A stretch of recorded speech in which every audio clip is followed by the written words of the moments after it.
VVD news ప్రజల కోసం ప్రశ్నించే కొంత నేను మీ సాహిత్య ముందుగా ఈరోజు హెడ్లైన్స్ కు స్వాగతం.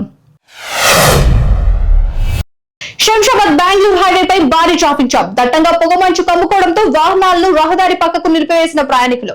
దీంతో 10 కిలోమీటర్ల మేర స్తంభించిన వాహన రాకపోకలు.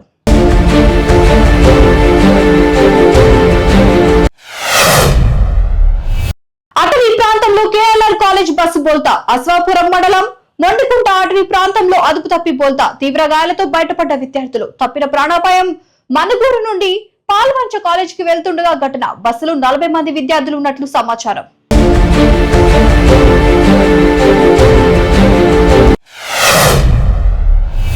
శ్రీశైల క్షేత్రంలోని పాతాళ గంగ వద్ద అర్ధరాత్రి చిరుతపులి సంచరించడం కలకలం రేపింది. ఓ ఇంటి ఆవరణలోకి చిరుత ప్రవేశించిన దృశ్యాలు సీసీ కెమెరాలో రికార్డ్ అయ్యాయి. దీంతో పాతాళ గంగకు వెళ్లే భక్తులు, స్థానికులు అప్రమత్తంగా ఉండాలని అధికారులు సూచించారు.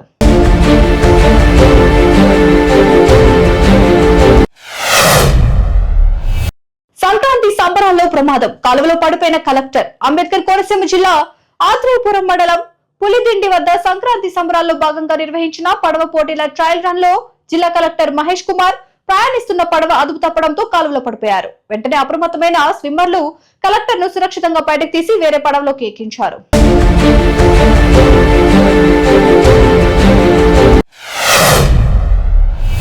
అమరావతిలో అందుబాటులోకి వచ్చిన మరో 1.5 కిలోమీటర్ల సీడ్ యాక్సెస్ రోడ్డు. విజయవాడ నుంచి అమరావతికి వెళ్లేందుకు కరకట్టపై తగ్గిన దూరం. అందుబాటులోకి వచ్చిన సీడ్ యాక్సెస్ రోడ్డును పరిశీలించిన మంత్రి నారాయణ. గుంటూరు ఛానల్ పై నిర్మిస్తున్న సీల్డ్ బ్రిడ్జ్ పనులను పరిశీలించిన నారాయణ.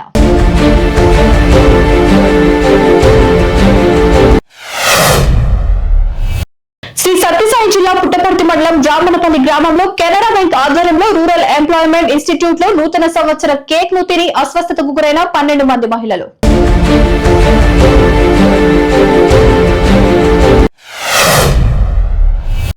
యూరియా కొరతకు నిరసనగా శాసనసభకు ప్లకార్డులు పట్టుకుని నిరసన వ్యక్తం చేసిన బీఆర్ఎస్ ఎమ్మెల్యేలు. షాపుల్లో లేని యూరియా యాప్లలో ఉంటుందా అంటూ ప్లకార్డుల నిరసన. కాంగ్రెస్ వచ్చింది, యూరియా కొరత తెచ్చింది అంటూ నినాదాలు. ప్లకార్డులు లోపలికి అనుమతి ఇవ్వని పోలీసులు.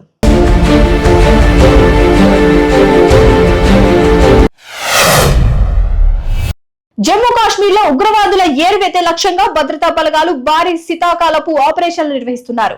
తాజాగా పూంచ్ జిల్లాలో రాన్ లోని గారంగ్ అటవీ ప్రాంతంలో భారత సైన్యానికి చెందిన రోమియో ఫోర్స్ ఒక రహస్య ఉగ్ర స్థావరాన్ని ఛేదించింది. అక్కడ భారీ ఎత్తున ఐఈడీ తయారీ సామాగ్రిని స్వాధీనం చేసుకున్నారు. గడ్డకట్టే చలిని సైతం లెక్క చేయకుండా సైన్యం ఈ ప్రాంతంలో గాలింపు చర్యలు కొనసాగిస్తోంది.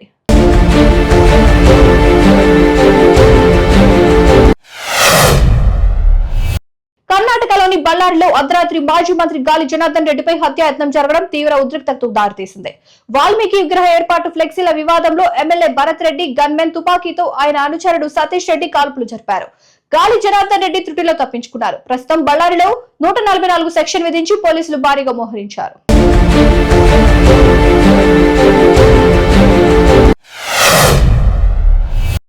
ఉమ్మడి వరంగల్ జిల్లాలో పెరిగిన చలి తీవ్రత. ఏజెన్సీ ప్రాంతాల సహా వరంగల్, హనుమకొండ నగరాలను కమ్మేసిన పొగమంచు. దట్టమైన పొగమంచుతో రోడ్లపై ఇబ్బందులు పడుతున్న వాహనదారులు. చూసారు కదా, ఇవి ఇవాళ అప్డేట్స్. మరిన్ని అప్డేట్స్ కోసం చూస్తూనే ఉండండి వివిడి న్యూస్. ప్రజల కోసం ప్రశ్నించే కొంటున్నాయి.